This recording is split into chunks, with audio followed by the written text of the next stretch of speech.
This BYU Forum address with Dr. Brent James was given on March 18, 2014. Good morning, brothers and sisters. I'm pleased to welcome you here this morning for today's forum. My name is Brent Webb, and President Samuelson has asked me to conduct today. We are delighted to welcome to campus Dr. Brent C. James, Executive Director of the Institute for Healthcare Delivery Research at Intermountain Health Care. His presentation today is entitled, "We Count Our Successes in Lives, Health versus Healthcare." We welcome his wife, Eve, who is seated on the stand with him. Dr. Brent James is a member of the prestigious National Academy of Sciences Institute of Medicine and participated in many of that organization's seminal studies on quality and patient safety. Dr. James graduated magna cum laude with Bachelor of Science degrees in Computer Science and Medical Biology from the University of Utah. He holds a master's degree in statistics and earned his MD also from the University of Utah, with residency training in general surgery and oncology. Dr. James is a fellow of the American College of Physician Executives and holds faculty appointments at the University of Utah School of Medicine, the Harvard School of Public Health, and the University of Sydney School of Public Health in Australia. Dr. James has been honored with a series of awards for his work in assessing quality in healthcare delivery.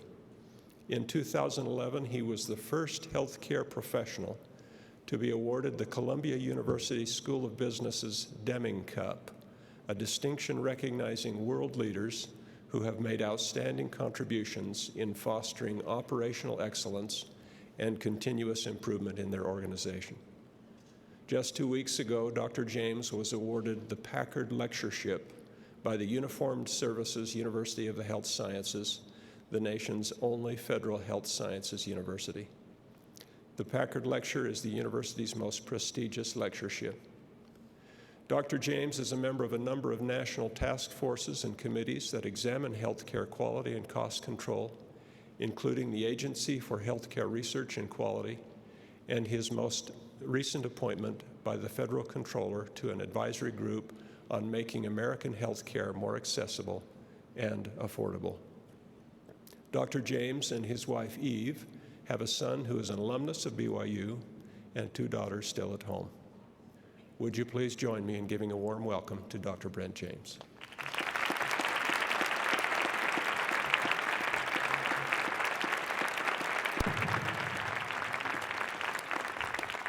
Thanks very much, Dr. Webb. It's a true delight to be with you. I've been assigned the topic of health reform, a topic that couldn't be more timely.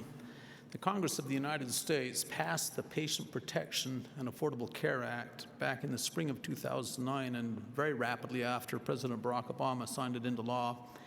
It officially took effect in 2010, but right now, 2014, is when the main elements of the law are actually finally coming into play. You may recall last fall we saw the initial rollout of the federal government's healthcare insurance exchanges.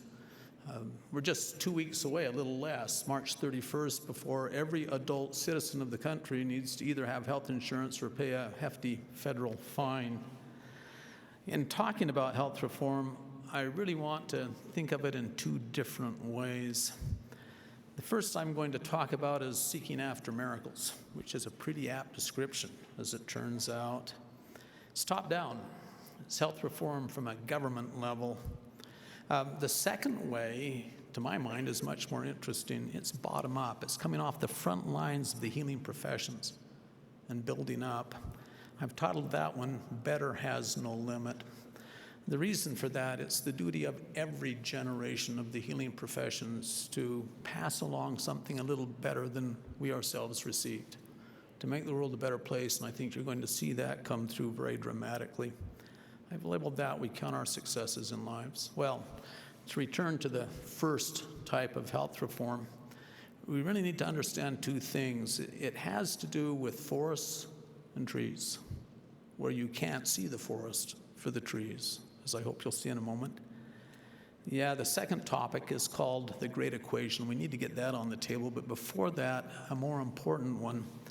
The trees are supplied by something called the rule of rescue In 1986, a fellow named Johnson defined the rule of rescue as the imperative people feel to rescue identifiable individuals facing suffering or death.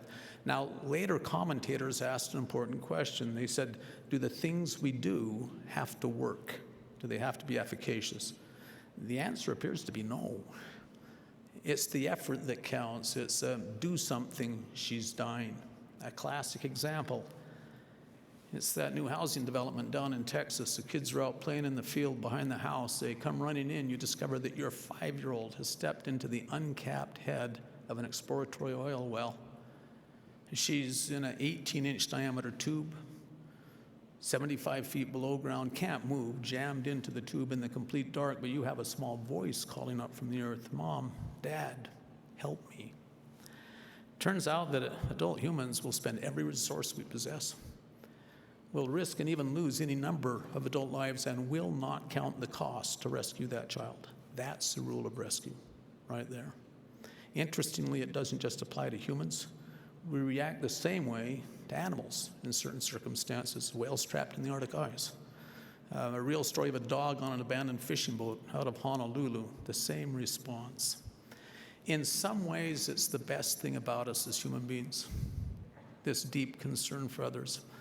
But interestingly, it's an emotional response. It requires a name and a face. We don't react this way to statistics.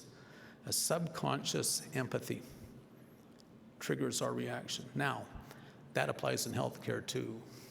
When it comes to rescue care, the United States dominates the world. For example, 2 years ago, we had the 20th anniversary of Princess Diana's death in an automobile accident in Paris. Every time that comes up, most of the argument is in Paris and London. It reignites an old debate. If Diana had had that accident in any major American city, including Provo, Utah, she would be alive today. As clinicians, we diagnose her injuries, dissect the treatment she received. It's not that France doesn't have a trauma care system, it's just not widely available to all citizens. They have the technology, just not widely deployed. These statistics that you're seeing on the slide come from something called OECD, collaboration of all first world nations, and it's accurate, it's statistically significant as well.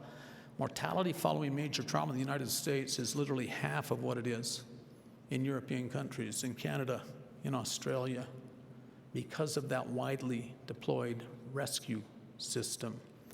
A second wonderful example, heart attacks. Our mortality rates are 2/3 of what they are in other first world nations. Just as an illustration, liver transplants per 100,000 population, we roughly double what happens in Europe. The examples of this are endless, or almost endless. Cancer care, kidney transplants.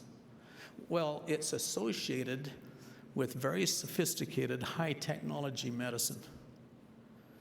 Specialty care is another name for this idea of rescue. Now, some things you need to know about it.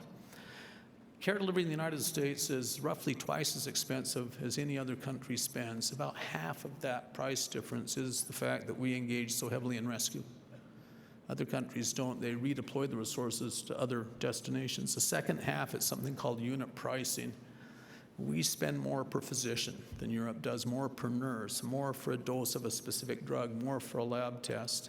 We bear most of the burden of research in the world, in this country, by paying higher prices.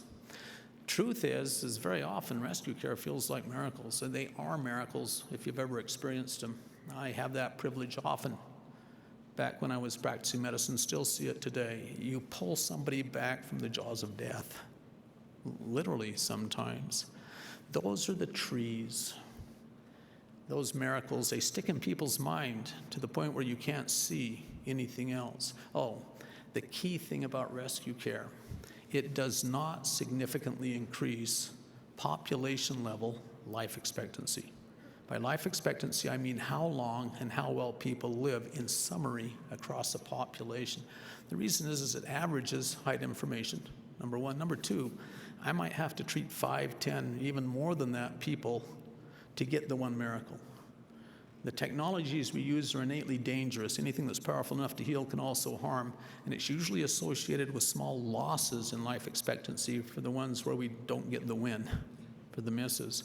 But when you sum it up, not one person but 10, it attenuates the effect in the one, doesn't it? When you get those small losses, it attenuates it even further. But in summary, rescue care does not drive life expectancy in this country or others. In some sense, though, again, it's the best thing about us. Being willing to step up when somebody's facing some of life's most difficult challenges. Well, that leads us to the second key principle we need on the table. Back in 1977, a really smart man named Aaron Wildavsky called it the Great Equation. It's the idea that health, how long and how well you live, depends on medical care. Medical care, of course, is meaningless without access to care, and access to care means health insurance. So let me just ask the question, is health insurance the most important thing in determining how long and how well you will live? Well, just a couple of examples. Back in 2002, the Winter Olympics were coming to Utah. The world was beating a path to our door, and the LDS, we really are kind of a peculiar people, and one of the most prominent things people see is our dietary habits around smoking and alcohol, the word of wisdom. My offices happen to be right across the street from the church offices in Salt Lake, and one day we got a request. Would we go out and do a literature review about the health impact of the word of wisdom, array the evidence for people who came with questions during the Olympics, and we did. We found about 60 major articles. Just to give you a very brief summary of the findings, they're much broader than this. This was comparing religiously active LDS men in Southern California literally to their neighbors, living in the same environment, the same communities, balanced on other factors. The only difference was activity in the LDS church. Members of the LDS church lived on average 7 years longer. They had about 50% of the age-adjusted mortality rate of their non-LDS counterparts. Now, this isn't unique to the LDS church. Anybody who follows those health activities gets the same effect, sometimes even more profoundly. Just to illustrate, there's a large group of people in the United Kingdom, about 20,000 strong, a community that they've been tracking now for over 25 years. They went into the Norfolk Project. They identified those who use no tobacco, very, very limited alcohol use. That's the first half of the word of wisdom that we all tend to follow religiously. They also track, though, dietary habits and regular exercise. That's the second half of the word of wisdom that sometime in LDS communities we tend to ignore just a bit. In that study, those who did well on those four factors compared to those who did not on all four had 1/4 the mortality rate and lived on average 14 years longer. There are different visions of the same thing. For example, we know that people in Europe live on average about 3 years longer than people in the United States. This is used as a criticism of the healthcare delivery system. A couple of years ago, a group called the National Research Council, they're also part of the National Academy of Sciences, did a formal evidence review. They were tracking down the reason for differences in life expectancy. They found three main things. Number one, much higher smoking rates in the United States. We're actually seeing the tail of that. These smoking rates were higher about 30 to 50 years ago, but the health consequences of those behaviors are now just playing through our population. Frankly, Americans tend to be more obese, exhibit a more sedentary lifestyle, which we understand shortens life as well. Less effective preventive measures, usually at a primary care level. Interestingly, they concluded that the healthcare delivery system in the United States probably was a bit better than in Europe. Another way of looking at it, a natural experiment prospectively testing the impact of healthcare delivery. This happened in the state of Oregon. They had about 90,000 adults who were technically under the federal poverty level, but the state didn't have sufficient budget to place them on the healthcare insurance program, Medicaid, for the poor. They had a budget windfall. It wasn't sufficient to fund all 90,000, though. About 30,000 people could come into health insurance. They did it randomly. They used a lottery to select them, and so doing created what we call a randomized controlled trial, the ideal, the pinnacle study design. Well, after 25 months under that plan, they checked to see what impact it had had. Now, it did have a fairly significant impact on money. On average, those new Medicaid recipients had $215 less out-of-pocket expenses each year, probably closer to $8,000 in state expenditures on their health care. Those who face catastrophic expenditures without insurance, that means less than 30% of your income relative to health care needs. That's a more dramatic fall from 5.5% to 1%. However, there was no change in health status across a series of important conditions within the context of this controlled trial. Does that surprise you, that there was no change given what we've just talked about? Yeah, probably the best summary study on this topic comes from a man named Mike McGinnis. He's a surgeon who's now at the Institute of Medicine in Washington. He summarized the literature in terms of what determines total health, how long and how well you'll live, life expectancy. Now, with his permission, I've rounded these off to make them memorable: 40%, 30%, 20%, 10%. In fact, behaviors were 42% of your life expectancy in that study. The major sources of loss of life to behaviors: number one is tobacco, number two is alcohol and other recreational drugs. Number three, Joe Andrade, former chief of bioengineering at the University of Utah, calls it MDD, movement deficit disorder. I suffer from it personally. I would much rather admit to that medicalized condition that I'm just a bit overweight and don't get enough exercise. It's obesity, of course, which may be supplanting alcohol at number two today. Number four, sexually transmitted disease, including AIDS.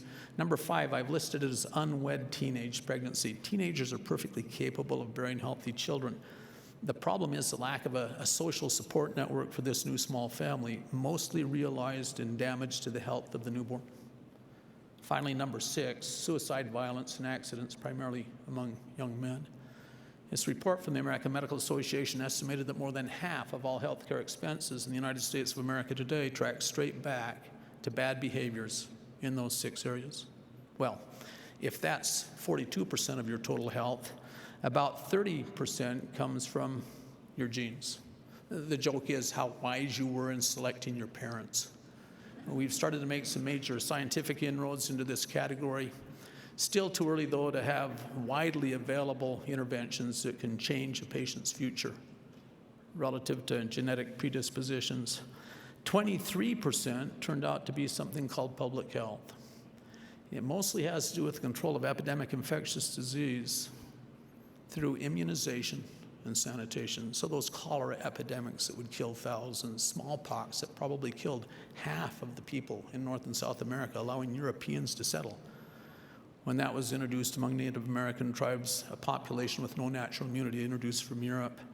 Pertussis, diphtheria in children.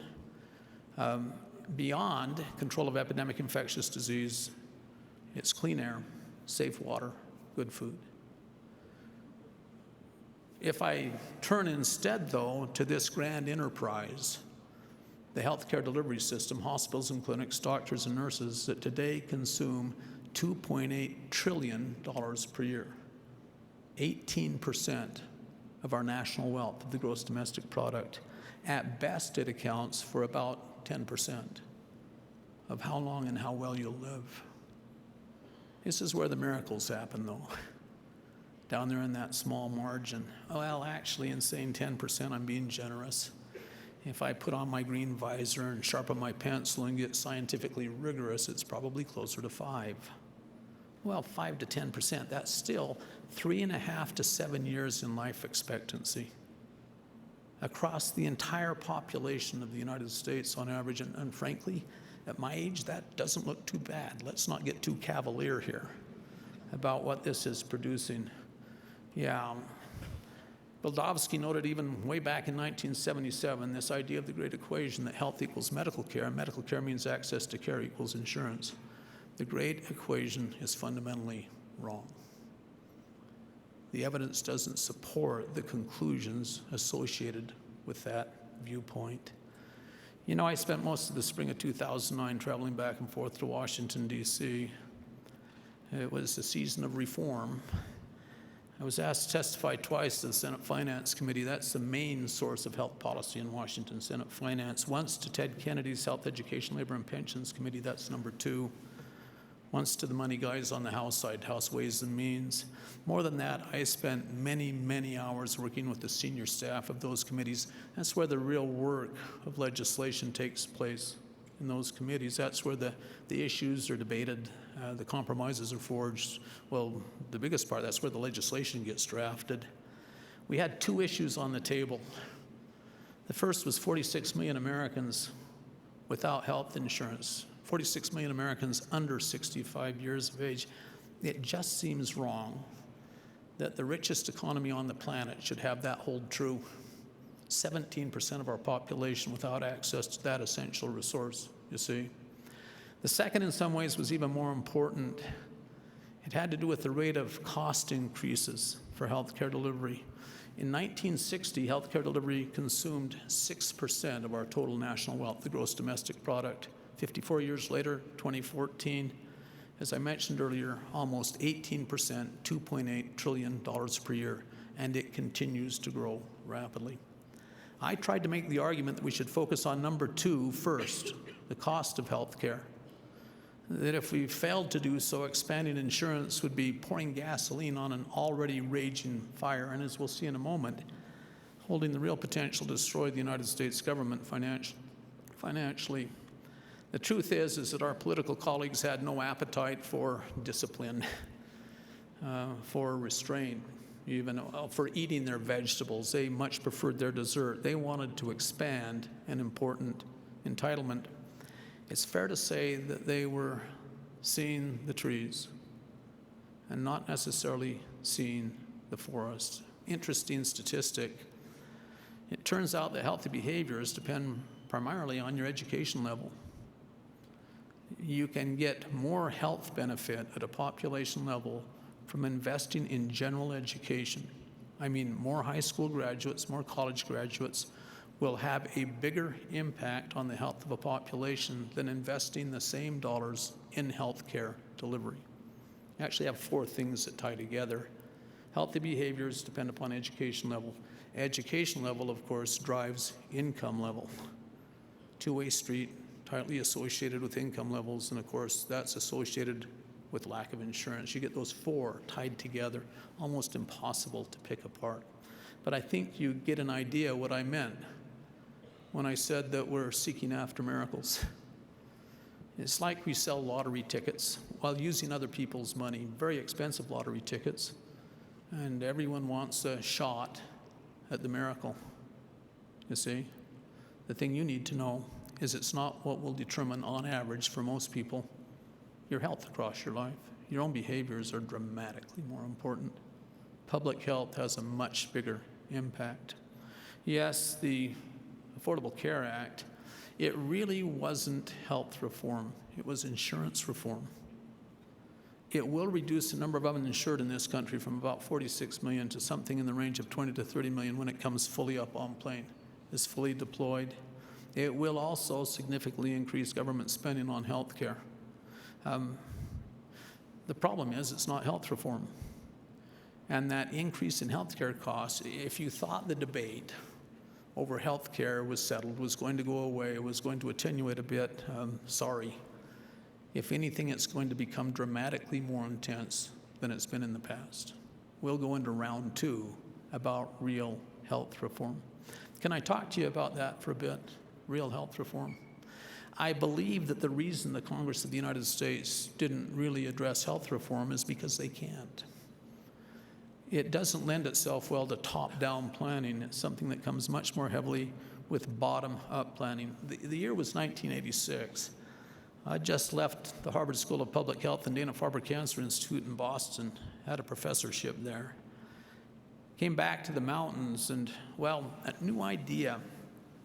It was a bunch of trained clinical researchers. We knew how to measure. What would happen if you used the rigorous tools of clinical research to measure routine care delivery performance?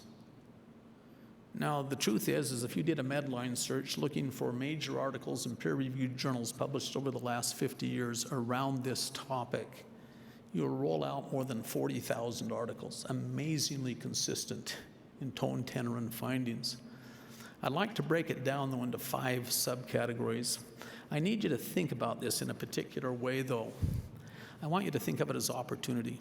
It's easy to make the case that Americans today have better health care and better health than any previous generation of people living on this planet. It's easy to make the case, especially if you look along the line of rescue care, that it's the best you can find anywhere in the world.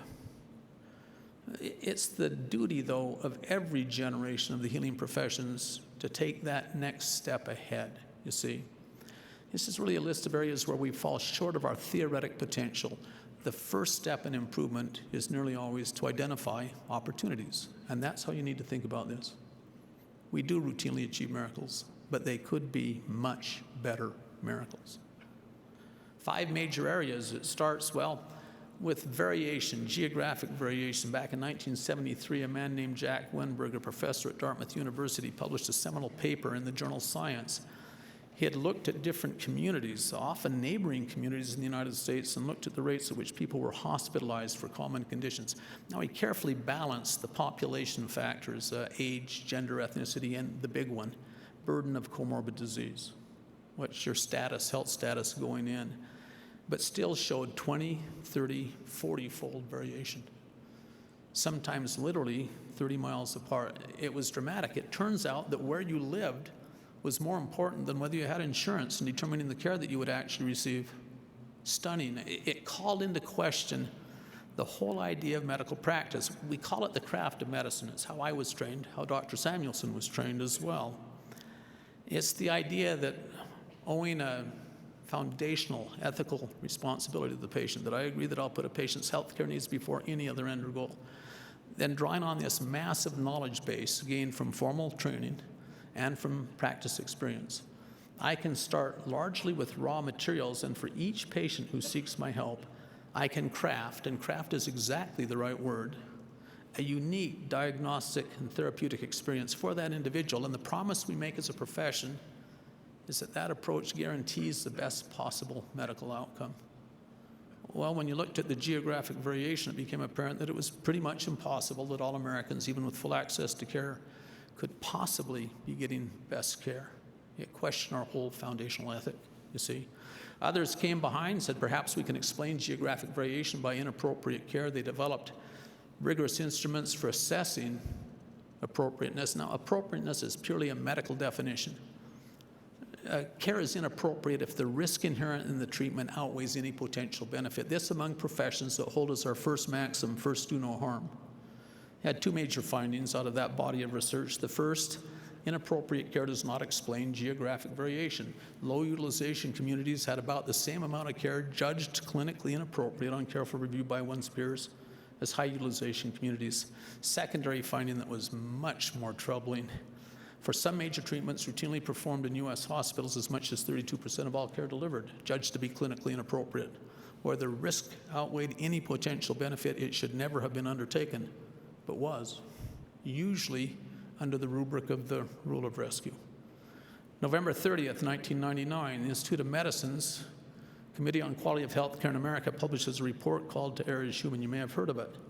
That's where we estimated somewhere between 44,000 and 98,000 preventable deaths each year in hospitals, where the cause of death was not the patient's underlying disease, but the treatments they received for those diseases. Well, treatments that 2 independent physician reviewers separately agreed were completely avoidable. Unnecessary deaths. Truth in Advertising, my name's on the report. I was a member of that committee. We'd done an evidence review, found about 60 major articles. Believe it or not, we were trying to be conservative.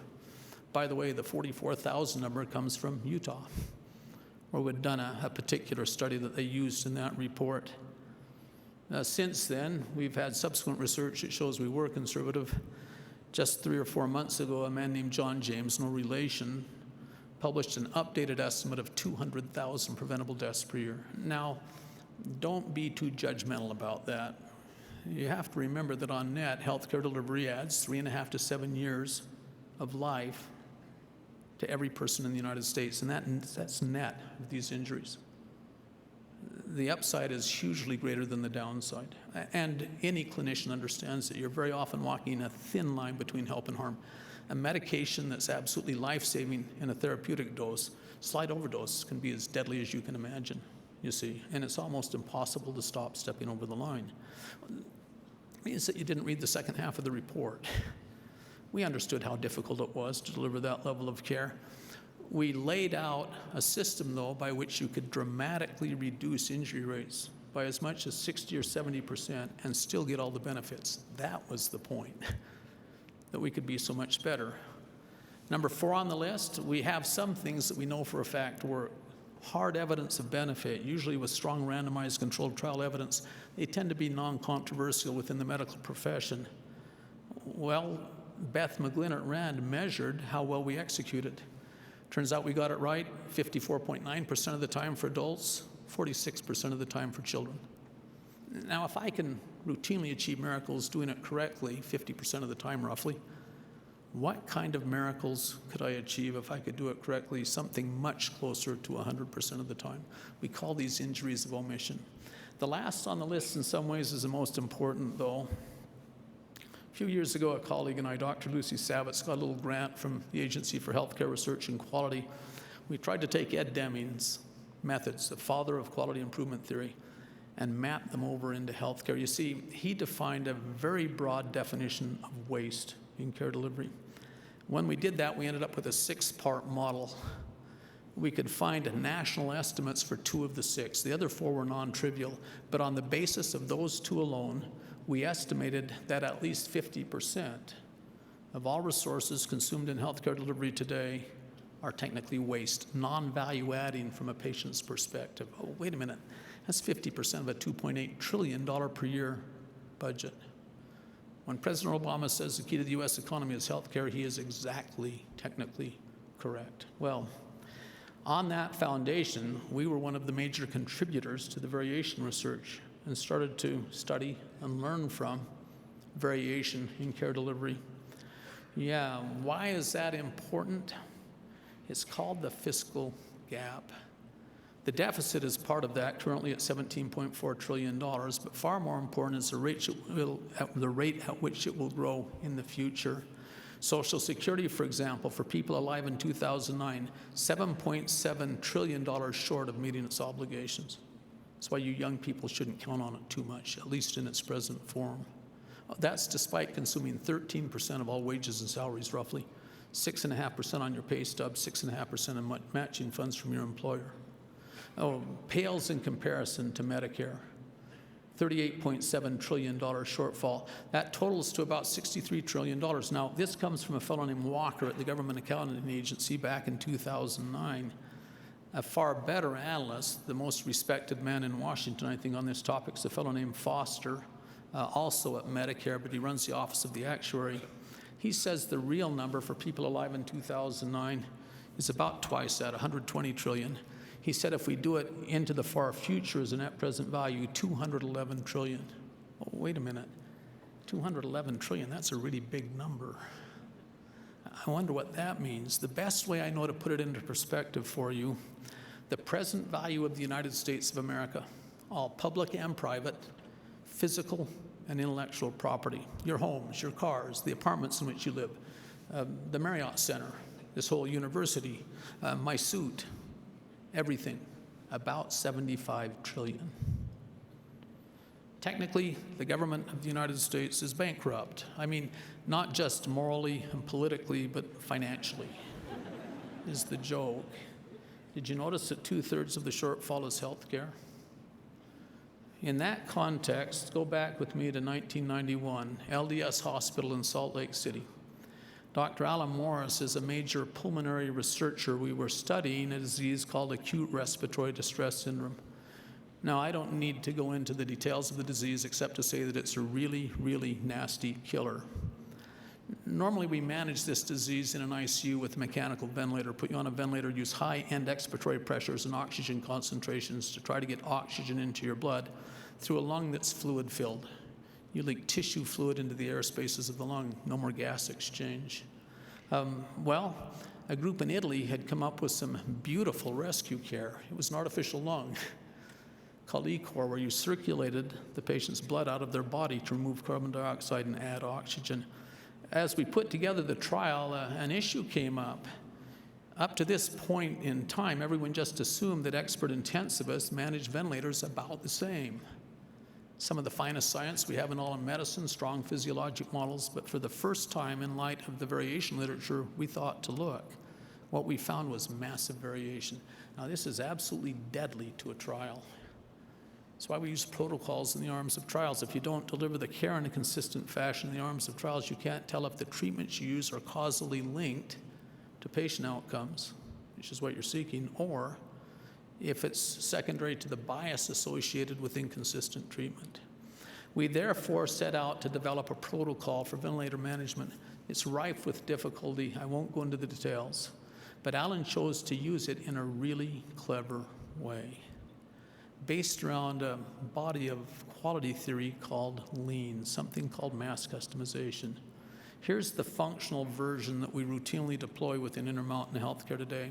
You identify a high priority clinical process. The biggest single one we do is pregnancy, labor, and delivery.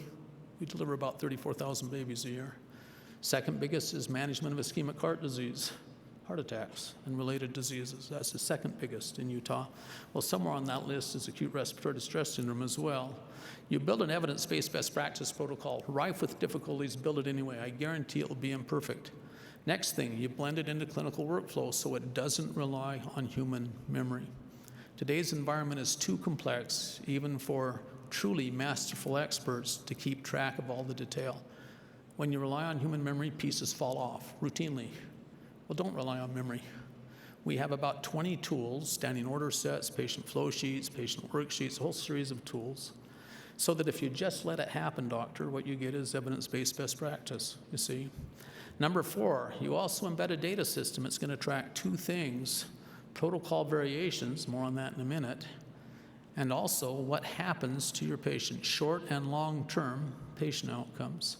Step 5 is my favorite. The way I say it to physicians and nurses in Intermountain goes something like this. Ladies and gentlemen, it's not just that we allow or even that we encourage. We demand that you modify our shared baseline protocol based on individual patient need. I have hard evidence that you cannot write a protocol that perfectly fits any patient. The humans who come to us for care are just too variable from one another, you see. But you see, we don't stop there. We take the variation data when someone needs to vary and feed it back so that we can learn about best care. In some sense, these are little homing missiles. Well, can I show you what happened with the RDS? In the most seriously ill subcategory of patients, survival increased from 9.5% to 44%. First time since this syndrome was defined in the 1960s that anyone had shown an improvement in clinical outcome. Across the entire disease, survival increased from about 50% to 70%. At the same time, costs dropped. Now, I haven't gone through the theory. This comes from Deming. Nearly always, higher quality means lower cost. It eliminates waste. At $1.4 trillion of waste, this is how you get after it. Interestingly, it also improves clinician productivity. Can I show you another quick example just to make a couple of points as we wrap up? The number one cause of death in American hospitals today is sepsis, a body-wide infection. More than half of those cases enter the hospital through the emergency department. Well, Dr. Todd Allen, one of our emergency room physicians, Dr. Terry Clemmer, one of the fathers of intensive medicine in the country, runs ICUs. They came together to build a shared baseline protocol for this condition, fairly complex one, 13 major steps. This shows change in compliance as they tuned it across 3 years by feeding the data back, letting people vary, then feeding it back. They went from 30% compliance to 90% compliance. Now, nationwide, mortality for this condition ranges from about 20% to about 50%. As many as half of these people die. When we started, we were among the best in the nation, 20% mortality. In association with that protocol, once again, mortality dramatically dropped. It's now been 3 years since we've gone over 9% at any of our 4 biggest tertiary hospitals in the Intermountain system. a dramatic improvement in care, a new national standard. Oh, it's another 125 lives per year, roughly. You see, the trick is, I have more than 100 of these. I can document more than 1,000 lives per year of people who a few years ago would have died, who don't today. And as some of you probably understand, mortality is the tip of the iceberg. Far more dramatic effects in terms of function restored, suffering averted. Lesson number one from this work. In this profession, we count our successes in lives, literally. We could be much better for the patients we serve in that new evolving healthcare system. Number two, our costs fell as usual. It saved the people of the state of Utah about $1.3 million per year. In terms of actual operating capital for Intermountain, about $700,000. The second big message, better care is usually cheaper care. In fact, I can document about $350 million per year, taking out of the cost of operations of Intermountain, money that indirectly comes back to you, members of this community. Well, that's where I want to leave you. I wanted you to see real health care reform. It's happening. It's happening broadly. We have not yet begun to understand how good we can be for our patients and our greatest needs, but that's the goal. We have a theme at my Institute for Healthcare Delivery Research. It's an old Yiddish proverb, better has no limit. It's the duty of every generation to make life better. With that, let me say thanks for your time and attention, and return the time to Dr. Webb.